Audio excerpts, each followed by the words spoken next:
ఇప్పుడు నేను చెప్పే ముచ్చట అందరు జర మంచిగా వినుండ్రి. మనం ఇంత కష్టపడి పని చేసేది ఎందుకుల్లా? జానడు పొట్ట కోసం అంతే కదా. అయితే చాలా మంది సంపాదించే దాని మీద ఉండే ధ్యాస తినుడు మీద ఉండదు.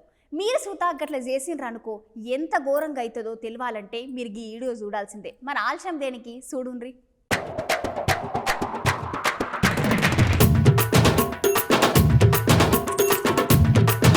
తినేటోళ్ళకి ఏమైతే మాకేంది, మాకైతే పైసలు వచ్చినా రాలేదన్నట్టే ఉంది సిటీలో ఉన్న వ్యాపారం చేసేటోళ్ళ ముచ్చట.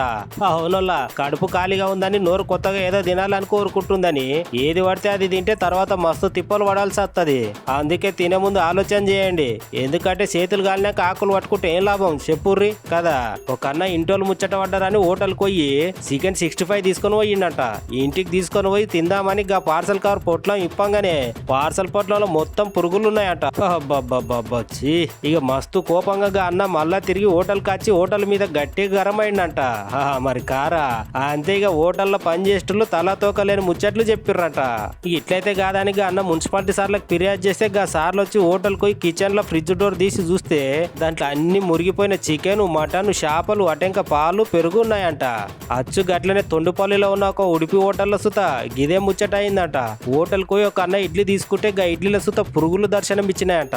ఇక మొన్నొకటి నిన్నొకటి ఇట్లా జరగంగానే జనాలు కోపం పట్టుకోలేక పైసలైతే గట్టిగా గుంజుతారు, కానీ క్వాలిటీ ఆహారం అయితే ఇయ్యరు. ఇయ్యకుండా జనాల పానాలతోటి చెలగాట మారుతున్నారని గోల మీద కఠిన చర్యలు తీసుకోవాలని సుత డిమాండ్ చేస్తున్నారు.